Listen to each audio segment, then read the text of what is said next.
بسم اللہ الرحمن الرحیم۔ السلام علیکم۔ آج ہم شروع کرتے ہیں 9th کلاس کی اردو کی سلیبس کی بک کا چیپٹر نمبر 5 جس کا نام ہے نسو کا خواب۔ سبق نسو کا خواب مولوی نذیر احمد کے ایک ناول سے لیا گیا ہے۔ مولوی نذیر احمد کی تاریخ پیدائش 1830 ہے اور تاریخ وفات 1912 ہے۔ سب سے پہلے ہم سبق نسو کا خواب کا خلاصہ دیکھتے ہیں۔ اس کا خلاصہ یہ ہے، یہ سبق مولوی نذیر احمد کے ناول توبۃ النسو کے پہلے باب سے لیا گیا ہے۔ سارا قصہ نسو کے خواب کا حصہ ہے۔ نسو نے خواب میں اپنے آپ کو ایک عالیشان عمارت میں دیکھا۔ اس نے خیال کیا کہ یہ کمرہ عدالت ہے۔ سب لوگ سکوت کے عالم میں بالکل خاموش بیٹھے ہوئے تھے۔ حاکم کے اختیارات اس قدر وسیع ہیں کہ کسی کو اس کے فیصلے کے خلاف بولنے کی جرأت نہیں تھی۔ نسو حوالاتیوں کو دیکھ رہا تھا جن میں کئی لوگ اجنبی تھے۔ کچھ افراد اپنے شہر کے اور محلے کے بھی دکھائی دیے۔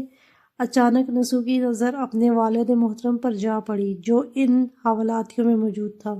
نسو دوڑ کر والد کے قدموں میں گر پڑا اور پوچھنے لگا، یا حضرت، آپ یہاں کہاں؟ والد نے جواب دیا کہ میں گناہوں کی جواب دہی میں مطلوب ہوں۔ یہ جگہ دارالجزا ہے اور یہاں حاکم اللہ تعالیٰ ہے۔ نسو یہ سن کر بڑا حیران ہوا کہ آپ تو بڑے متقی اور پرہیزگار تھے، آپ پر گناہوں کا الزام کیسے لگا؟ باپ جواب دیتا ہے کہ میرے گناہ ایک دو نہیں بلکہ سینکڑوں ہزاروں ہیں، یہاں تک کہ میرا نامہ اعمال رسوائی سے بھرا پڑا ہے۔ نسو یہ سن کر کانپ اٹھا۔ نسو کو اس کے والد نے یہ بھی بتایا کہ یہاں پر کوئی انکار نہیں کر سکتا کیونکہ انسانی اعضاء اور کراون کاتبین کا لکھا بطور گواہی موجود ہوتے ہیں۔ نسو نے اپنے والد سے دریافت کیا کہ ہم اس مصیبت میں آپ کی کس طرح مدد کر سکتے ہیں۔ والد جواب دیتا ہے کہ میرے لیے عاجزی اور خلوص سے دعائیں مانگا کرو۔ والد کی باتیں سن کر نسو رونے لگتا ہے اور یکدم اس کی آنکھ کھل جاتی ہے۔ وہ فوراً سمجھ گیا کہ یہ خواب ہرگز اسے وہم و خیال کا بنایا ہوا نہیں بلکہ اللہ تعالیٰ کی جانب سے اشارہ ہے۔ جب اس نے اپنے اعمال پر غور کیا تو اس کی حالت اپنے باپ سے بھی بدتر تھی۔ نسو نے خواب اپنی بیوی بچوں کو سنایا۔ سب گھر والوں پر اس خواب کا شدید اثر ہوا تو توبہ استغفار کی جانب مائل ہو کر اپنے رب کو راضی کرنے لگے۔ اس سبق کا مرکزی خیال یہ ہے کہ اس ناول کا مرکزی خیال یہ ہے کہ انسان اس دنیا کی رنگینیوں ہی میں کھو کر نہ رہ جائے بلکہ دنیاوی کاموں کو بھی ایسے نیک اعمال اور خلوص نیت سے ادا کرے کہ آخرت کی زندگی میں کامرانی حاصل ہو جائے۔ بقول شاعر، جگہ جی لگانے کی دنیا نہیں ہے، یہ عبرت کی جا ہے تماشا نہیں ہے۔ اس کے بعد ہم سبق کے MCQs شروع کرتے ہیں۔ ریڈنگ ہم نہیں کریں گے کیونکہ اس سے ویڈیو کافی لمبی ہو جاتی ہے۔ ریڈنگ آپ لوگوں نے خود اچھی طرح سے کر لینی ہے۔ خالی جگہ پر کریں۔ مولوی نذیر احمد کا سال ولادت ڈیش ہے 1830۔ نمبر 2 ہے مولوی نذیر احمد ضلع بجنور کے ایک گاؤں ریڑھ میں پیدا ہوئے۔ نمبر 3 مولوی نذیر احمد نے عبدالخالق کے مدرسے میں عربی کی تعلیم شروع کی۔ نمبر 4 مولوی نذیر احمد نے ایک انگریز خاتون کی جان بچائی تو اس کو اس سلسلے میں ڈیش ڈپٹی انسپکٹر مدارس بنا دیے گئے۔ ڈیش میں آتا ہے کانپور۔ نمبر 5 ہے ڈیش کو انگریز حکومت کی طرف سے شمس العلماء کا خطاب دیا گیا۔ مولوی نذیر احمد۔ نمبر 6 ہے ایڈنبرا یونیورسٹی نے LLD اور پنجاب یونیورسٹی نے انہیں DOL کی اعزازی ڈگریاں دی۔ نمبر 7 ہے مولوی نذیر احمد کو اردو کا پہلا ناول نگار تسلیم کیا جاتا ہے۔ نمبر 8 ہے سر سید نے جو کام اپنے مضامین سے لیا مولوی نذیر احمد نے اپنے ناولوں سے لیا۔ نمبر 9 مولوی نذیر احمد کے تمام ناول معاشرتی اور گھریلو مسائل کے متعلق ہیں۔ نمبر 10 مولوی نذیر احمد کو عورتوں کی زبان لکھنے پر یوں قدرت حاصل ہے۔ اب سبق کی خالی جگہ ہے، خالی جگہ پر کریں۔ نمبر 1 ہے سبق نسو کا خواب مولوی نذیر احمد کے ناول توبۃ النسو کے پہلے باب سے لیا گیا۔ نمبر 2 نسو خود بھی کبھی ڈپٹی مجسٹریٹ اور حاکم فوجداری رہ چکا تھا۔ نمبر 3 مولوی نذیر احمد لکھتے ہیں دہلی میں ہیضہ کی ایسی وبا پھیلی کہ روز سینکڑوں لوگ مرنے لگے۔ نمبر 4، نسو دہلی کا ایک مالدار شخص تھا۔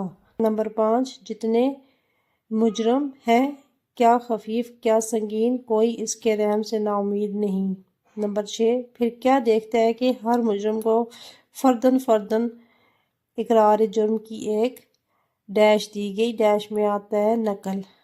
نمبر 7 ہے، ان لوگوں میں ہزارہ آدمی تھے مگر جا بجا شہر اور محلے کے آدمی بھی نظر آتے تھے، ڈیش میں محلے آتا ہے۔ نمبر 8 ہے، لوگوں کو دیکھتا بھالتا چلا جاتا تھا کہ دور اس کو اپنے والد، ڈیش میں آتا ہے والد، انہی حوالاتیوں میں بیٹھے نظر آئے۔ نمبر 9 ہے، یہ مقام جو تم دیکھتے ہو دارالجزا ہے۔ نمبر 10، اگر میرے لیے عاجزی اور خلوص کے ساتھ دعا کرو تو کیا عجب کہ مفید ہو، ڈیش میں مفید آتا ہے۔ اب اس کے بعد مشکل الفاظ ہے۔ سکوت خاموشی، کاربراری کام نکالنا، فردن فردن الگ الگ جدا جدا، دارالجزا سزا یا انعام کی جگہ، دروغگوئی جھوٹ بولنا، وافر زیادہ، کثیر دلجوئی تسلی دینا، مصمم ارادہ پکا ارادہ، منرف پھر جان، وبا آفت ایسی بیماری جو پھیل جاتی ہے، خفیف کمزور، ہلکی ماخوذ اخذ کیا گیا ہے یا لیا گیا ہے، متقی پرہیزگار، مردم آزاری لوگوں کو تکلیف دینا، کرام کاتبین دو فرشتے جو انسان کے اعمال لکھتے ہیں، سعی کوشش، روزنامہ کیلنڈر اخبار جو روزانہ شائع ہوتا ہے، الٹے پاؤں پھرنا واپس، مقدمہ سر توڑ کوشش، مفارقت جدائی الگ ہونا، کمر بستہ تیار ہونا آمادہ ہونا، پرے سرے کا اعلیٰ درجے کا، مطلق بالکل، دم بہد بت کی طرح ساخت، برات فرمان تحریر، تھرا اٹھنا کانپ اٹھا، غیبت چھائی جلدی پڑنا، لمبی تان کر سویا بے فکر ہو کر سویا، دودھ کا دودھ سزا اور سزاوار کو سزا، روئی صادقہ سچا خواب۔ اب ہم اس کی مشق کرتے ہیں۔ متن کے حوالے سے خالی جگہ پر کریں۔ نسو خود بھی کبھی ڈپٹی مجسٹریٹ اور حاکم فوجداری رہ چکا تھا۔ نمبر 2 ہے، جو حکم ہے دودھ کا دودھ پانی کا پانی۔ نمبر 3، ایک رات نسو کو بھی ہیضہ ہو گیا۔ نمبر 4، دوڑ کر قدموں پر گر پڑا۔ نمبر 5، باپ کا نامہ اعمال دیکھا تو تھرا اٹھا۔ ابھی میرے ہمسائے میں ایک شخص کی ڈیش ہوئی ہے، ڈیش میں آتا ہے رہائی ہوئی ہے۔ نمبر 7 ہے، دنیا کی بھولی بسری باتیں مجھ کو نمازوں میں یاد آتی تھیں، ڈیش میں بھولی بسری آتا ہے۔ نمبر 8 ہے، میاں کی آنکھ کھلی تو اس کی جان میں جان آئی، ڈیش میں جان آتا ہے۔ سوال نمبر 2 ہے، نسو نے خواب میں جس عدالت کو دیکھا اس کی کیفیت اپنے الفاظ میں لکھیں۔ جواب شروع کرنے سے پہلے ہم حوالہ متن لکھتے ہیں۔ سبق کا نام نسو کا خواب، مصنف کا نام مولوی نذیر احمد۔ اس کا جواب ہے، نسو نے خواب میں جس عدالت کو دیکھا اس کی کیفیت اور احوال کچھ یوں بیان کیا ہے کہ ایک بڑی عمدہ اور عالیشان عمارت ہے۔ چونکہ نسو خود بھی کبھی ڈپٹی مجسٹریٹ اور حاکم فوجداری رہ چکا تھا، اس لیے اسے خواب میں یہ تصور ہوا کہ گویا یہ عمارت ہائی کورٹ کی کچہری ہے۔ حاکم وقت کا روب و دبدبہ، اس وقت کچہری کا حاکم دکھائی نہیں دے رہا تھا مگر اس کا روب و دبدبہ یوں محسوس ہو رہا تھا کہ ہزاروں لاکھوں آدمیوں کا اجتماع ہے مگر یہ ہر شخص سکون کے عالم میں ایسا دم بخود بیٹھا ہے کہ گویا کسی کے منہ میں زبان نہیں ہے۔ اس عدالت میں کسی کو ہمت نہیں ہو رہی تھی کہ کوئی اس سے اپنے حق میں فیصلہ کروانے کے لیے پیسے کا لالچ یا کوئی سفارش کروا سکے۔ سوال نمبر 3 ہے، نسو نے خواب میں اپنے والد کو کہاں دیکھا؟ حوالہ متن، سبق کا نام نسو کا خواب، مصنف کا نام مولوی نذیر احمد۔ مطلوبہ جواب، نسو نے دنیاوی پریشانی اور بیماری کی وجہ سے خواب میں اپنے آپ کو دارالجزا میں دیکھا۔ نسو نے ان حوالاتیوں کو دیکھا جو اسے کچھ جانے پہچانے دکھائی دے رہے تھے۔ اچانک نسو نے اپنے والد کو بھی ان حوالاتیوں کے درمیان دیکھا۔ پہلے تو اسے شک گزرا مگر جب غور کیا تو دیکھا کہ واقعی اس کا والد ہے۔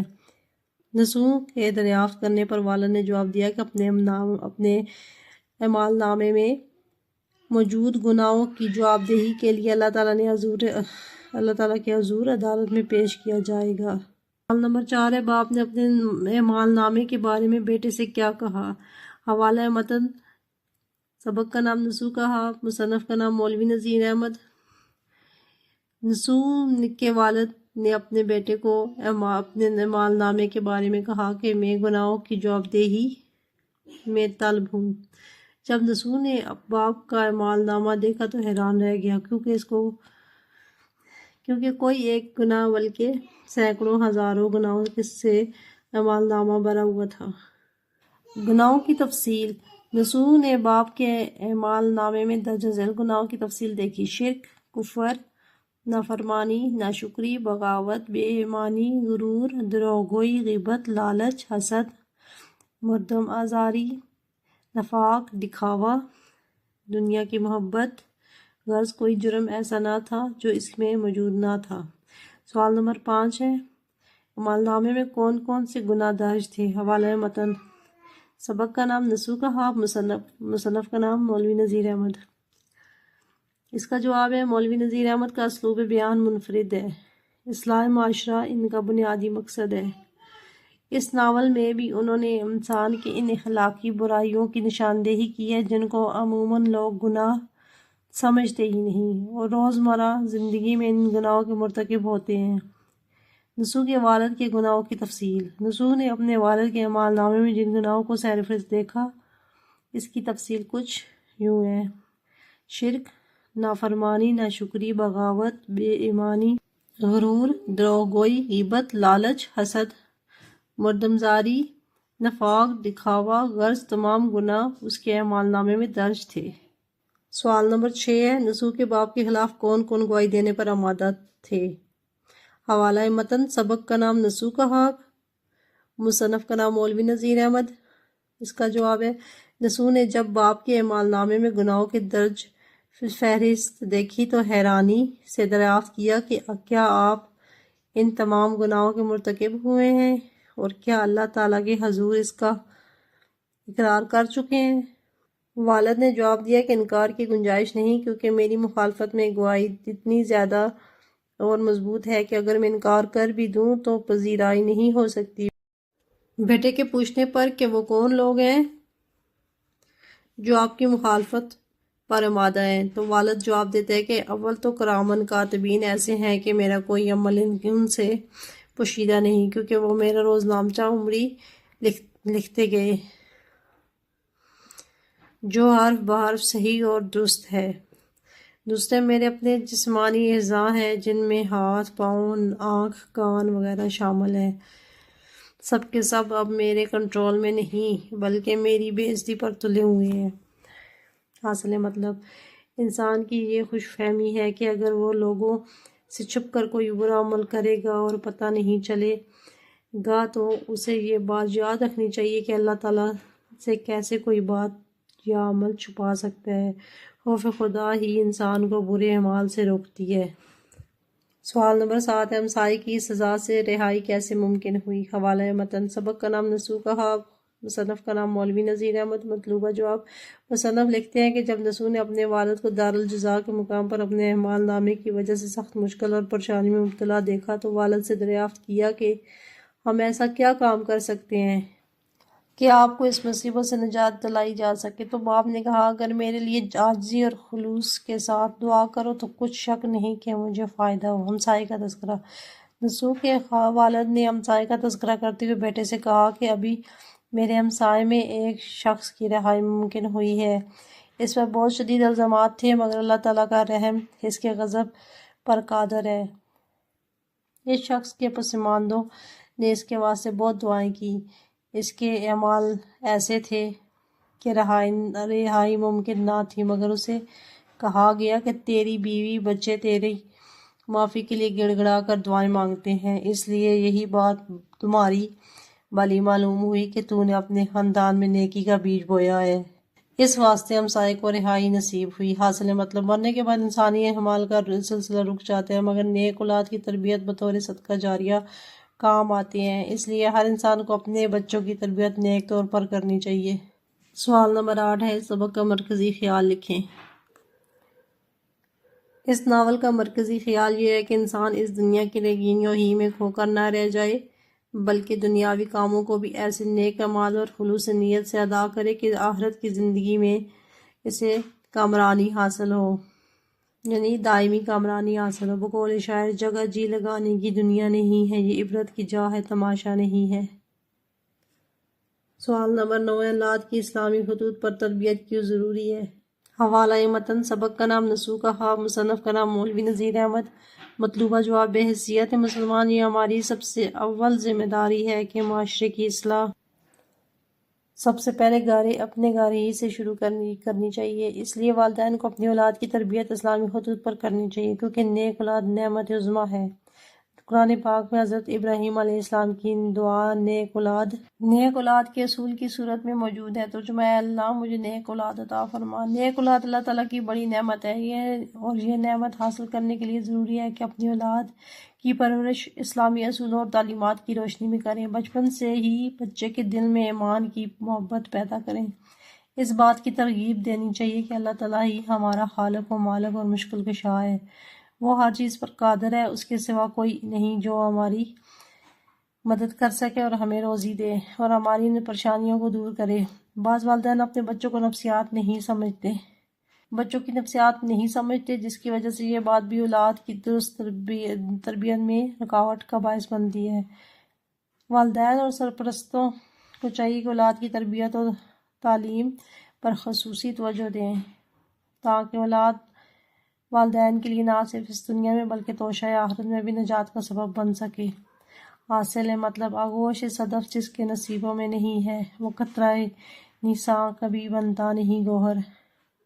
سوال نمبر 10 ہے، مندرجہ ذیل محاورات اور الفاظ و ترکیب کو اپنے جملوں میں اس طرح استعمال کریں کہ ان کا مطلب واضح ہو جائے۔ نمبر 1 ہے، کام تمام کرنا۔ پاکستانی افواج نے ہر مارچ پر دشمن کا کام تمام کیا ہے۔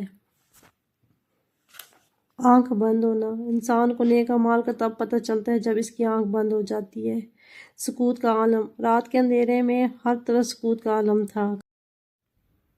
کمر بستہ ہونا، لائق طالب علم ہر وقت امتحان کے لیے کمر بستہ ہوتے ہیں۔ مفارقت،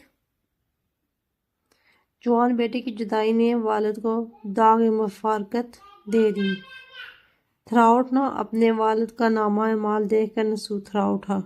دروغ گوئی، انسان کو دنیاوی فائدے کے لیے دروغ گوئی سے پرہیز کرنا چاہیے۔ مردم آزاری بہت بڑا گناہ ہے۔ دلجوئی کرنا، اکرم نے اپنے دوست کی دلجوئی کے لیے بہت کچھ کیا۔ مصمم، سویٹی نے ڈاکٹر بننے کا مصمم ارادہ کیا ہے۔ مصمم کا مطلب ہے پکا۔ سوال نمبر 12، اپنے چھوٹے بھائی کو خط لکھیں جس میں سے معاشرے میں پھیلی ہوئی برائیوں سے بچنے کی تلقین کریں۔ آج کمرہ جماعت علی بے جیم 7 اکتوبر، یہاں پر ڈیٹ لکھنی ہے۔ پیارے بھائی السلام علیکم، امید ہے کہ مزاج ٹھیک ہوں گے۔ مجھے آج ہی تمہارے ایک دوست کی وساطت سے معلوم ہوا ہے کہ تم نے پڑھائی پر توجہ دینا چھوڑ دیا ہے اور زیادہ تر وقت فیس بک یا موبائل پر گھنٹوں میں گزار رہے ہو۔ میرے لیے یہ انتہائی دکھ اور تشویش والی اطلاع ہے۔ مجھے معلوم ہے کہ موبائل اور انٹرنیٹ دور جدید کی ایک اہم ایجاد اور ضرورت ہے۔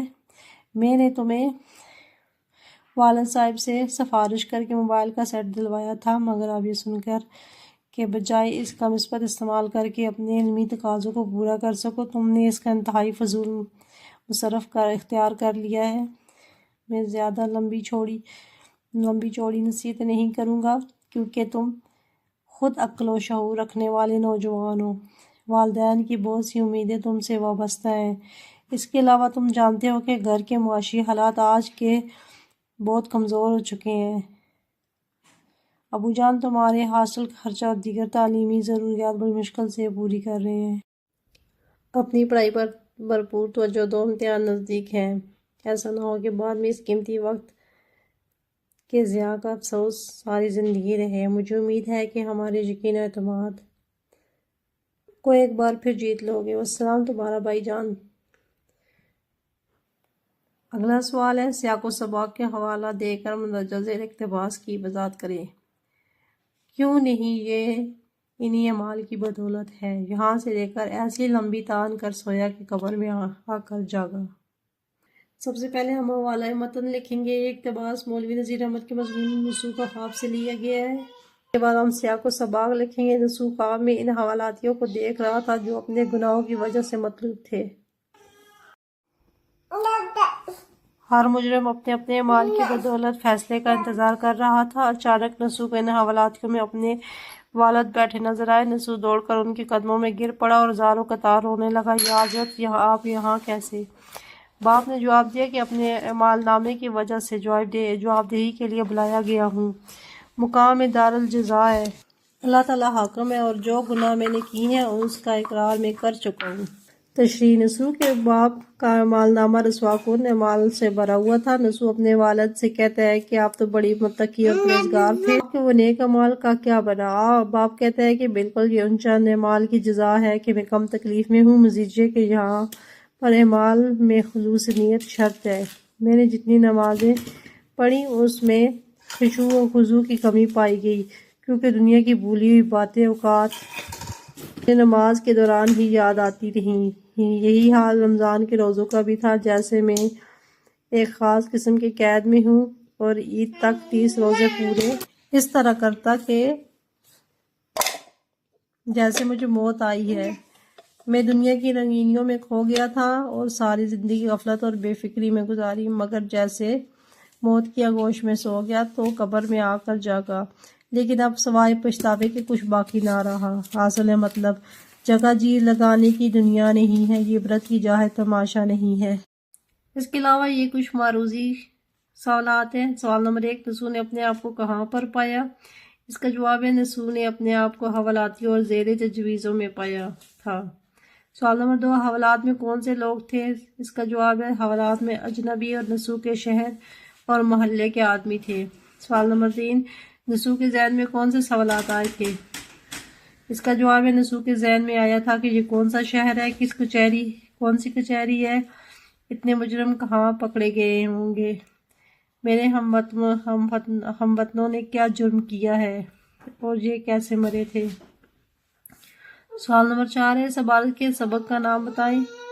اس عبارت کے سبق کا نام نصوح کا خواب ہے۔ اس عبارت کے سبق کے مصنف کا کیا نام ہے؟ اس عبارت کے سبق کے مصنف کا نام مولوی نذیر احمد ہے۔ اس کے علاوہ یہ بھی اس کے معروضی سوالات کے جوابات ہیں۔ یہاں پر کون سے اعمال کا ذکر ہے؟ یہاں پر نیک اعمال کا ذکر ہے۔ نیک اعمال کیسے تھے؟ نیک اعمال میں خلوص نیت نہ تھی، نمازوں میں خشوع نہ تھا، روزے بھی عید کے انتظار میں رکھے گئے تھے۔ سوال نمبر 3، 30 روزے پورے کرنے کیسے تھے؟ 30 روزے پورے کرنے گویا موت کا آنا تھا۔ سوال نمبر 4 ہے، دنیا کی زندگی کیسی تھی؟ دنیا کی زندگی ایسی تھی جیسے کوئی سرائے میں رات گزارنے آتا ہو اور صبح چلا جاتا ہو۔ یہ زندگی بہت مختصر تھی۔ سوال نمبر 5 ہے، اس اقتباس کے سبق اور مصنف کا نام بتائیں۔ اس اقتباس کے سبق کا نام نصوح کا خواب ہے، مصنف کا نام مولوی نذیر احمد ہے۔ اس کے علاوہ یہ بھی ایک پیراگراف ہے جو اکثر پیپر میں آتا ہے۔ پیراگراف یہاں سے شروع ہوتا ہے، نصوح یہ مقام دیکھتے ہی الٹے پاؤں پھرا باہر آیا تو پھر حوالاتیوں اور زیر تجویزوں میں تھا۔ یہاں سے لے کر یہ کیسے مرے تھے کہ میں ان کو یہاں دیکھتا ہوں، یہاں تک ہے۔ اس کے حوالہ متن۔ یہ اقتباس مولوی نذیر احمد کے مضمون نصوح کا خواب سے لیا گیا ہے۔ سیاق و سباق: ایک سال دہلی میں ہیضے کی وبا پھوٹ پڑی جس سے بہت سے لوگ لقمہ اجل بن گئے۔ دہلی کا ایک مالدار نصوح نامی شخص بھی ہیضے کی لپیٹ میں آیا تھا۔ اسے موت کے ڈر سے سارے برے اعمال یاد آ رہے تھے۔ حکیم کی دعا کے اثر سے وہ گہری نیند سو گیا۔ وہ اپنے خواب میں دیکھتا ہے کہ ایک حاکم کی عدالت لگی اور سب مجرم کھڑے ہیں۔ ہر مجرم کو اپنی اپنی جرم کی نقل دی گئی تھی۔ سب اپنے خلاصی کے بارے میں سوچ رہے تھے۔ اس نے دیکھا کہ ہر شخص الگ الگ مقامات پر نظر بند ہے۔ ہر مجرم کو اس کے مناسب حال پر جگہ دی گئی ہے۔ حوالات سے متصل ایک قید خانہ بھی تھا جو بہت بری جگہ تھی۔ تشریح: نصوح نے جب لوگوں کی ابتر حالت اور جیل خانے کی بری حالت دیکھی تو فوراً اس جگہ سے نکل آیا۔ جب باہر آیا تو کیا دیکھتا ہے کہ یہاں بھی حوالاتی اور مشتبہ افراد کا ایک بڑا جمع غفیر موجود تھا۔ تقریباً تمام لوگ اجنبی تھے، لیکن کچھ شناسا چہرے بھی اسے نظر آ گئے، لیکن وہ یہ جان کر حیران رہ گیا کہ یہ تمام شناسا افراد وفات ہو چکے تھے۔ وہ حیران و پریشان تھا کہ اس کی سمجھ میں نہیں آ رہا تھا کہ آخر کس قسم کی جگہ ہے، یہ عدالت کس کی ہے، یہاں کس قسم کے فیصلے ہو رہے ہیں، اور وہ اس عدالت میں کیوں ہے، اور اس کا حاکم کون ہے جو لاکھوں مجرم و خوفزدہ کھڑے ہیں، وہ کہاں اور کیسے گرفتار کیے گئے ہیں، میرے وطن کے ان لوگوں نے وہ کون سا جرم کیا ہے جس کے پاداش میں وہ عدالت کو مطلوب ہے، ان کی موت کیسے واقع ہوئی تھی، میں تو ان کو زندہ سلامت دیکھ رہا ہوں، الہی یہ کیا معجزہ ہے۔ یہ اس کی تشریح تھی۔ اس کے علاوہ یہ سبق کا پیراگراف ایک اور بھی ہے۔ ان خیالات کا اس کے دل پر ایسا اثر ہوا کہ وہ بے اختیار ہو کر رویا اور کہنے لگا، یہاں سے لے کر بیوی بچوں پر بھی بڑا اثر ہوا اور وہ نیکی کی طرف مائل ہو گئے۔ یہ سبق کا آخری پیراگراف ہے، یہ بھی پیپر میں آتا ہے۔ حوالہ متن، یہ اقتباس مولوی نذیر احمد کے مضمون نسو کا خواب سے لیا گیا ہے۔ سیاق و سباق: نسو نے خواب میں اپنے والد کو دیکھا کہ دارالجزا کا مقام ہے اور اس کا باپ شدید گناہوں کی جواب دہی میں مطلوب ہے۔ باپ کے کہنے کے مطابق اس کے اعمال نامے میں شرک، کفر، نافرمانی، بغاوت، بے ایمانی، جھوٹ، غیبت، لالچ، غرض، تمام غیر اخلاقی برائیاں شامل تھیں۔ نسو نے جب باپ کا نامہ اعمال دیکھا تو کانپ اٹھا اور اس کی آنکھ کھل گئی۔ جب اپنی حالت پر غور کیا تو اسے اپنے اعمال باپ کے اعمال سے بھی بدتر دکھائی دیے۔ تشریح: مصنف مولوی نذیر احمد کے ناولوں کا مقصد معاشرتی اصلاح اور فرد کی اخلاقی درستی مقصود تھی۔ تشریح طلب اقتباس میں بھی اسی سلسلے کی کڑی ملتی ہے کہ جب نسو نے باپ کا اعمال نامہ دیکھا تو کانپ اٹھا، کیونکہ کوئی جرم ایسا نہ تھا جو اس میں درج نہ ہو۔ جب وہ نیند سے بیدار ہوا تو خود کو بہت مضطرب اور بے چین پایا۔ باپ کے ساتھ خواب میں کی گئی گفتگو کو یاد کرتے ہوئے اس کے دل پر شدید اثر ہوا اور بے اختیار رونے لگا اور سمجھ گیا کہ یہ خواب امر من جانب اللہ ہے۔ جب اس نے اپنی زندگی کے شب و روز پر غور و فکر کیا تو اپنے اعمال باپ سے بھی بدتر پائے۔ اس نے فوراً توبہ کی اور اللہ تعالیٰ کے حضور گر گڑا کر دعائیں مانگی کہ باقی کی زندگی نیکی کرنے اور اللہ تعالیٰ کی اطاعت میں گزرے۔ پھر اسے اپنے بیوی بچوں کا خیال آیا۔ اس نے پکا ارادہ کیا کہ انشاءاللہ ان کی اصلاح اور ہدایت کے لیے بھی پوری کوشش جاری رکھوں گا۔ اس نے اپنا خواب بیوی بچوں کو بھی سنایا۔ ان پر نسو کے خواب کا بڑا اثر ہوا اور تائب ہو کر نیکی اور اللہ تعالیٰ کی رضا کی جانب مائل ہو گئے۔ حاصل مطلب: اللہ تعالیٰ کی ذات بڑی غفور و رحیم ہے، وہ اپنے بندوں کے توبہ کا منتظر رہتا ہے۔ خوش قسمت ہوتے ہیں ایسے انسان جنہیں دنیا ہی میں اپنی غفلت اور لاپرواہیوں کا اندازہ ہو جائے اور سچے دل سے تائب ہو کر رجوع اللہ تعالیٰ کی طرف اختیار کر لے۔ بقول اقبال: موتی سمجھ کر شان کریمی نے چن لیا قطرے جو تھے میرے عرق انفال میں۔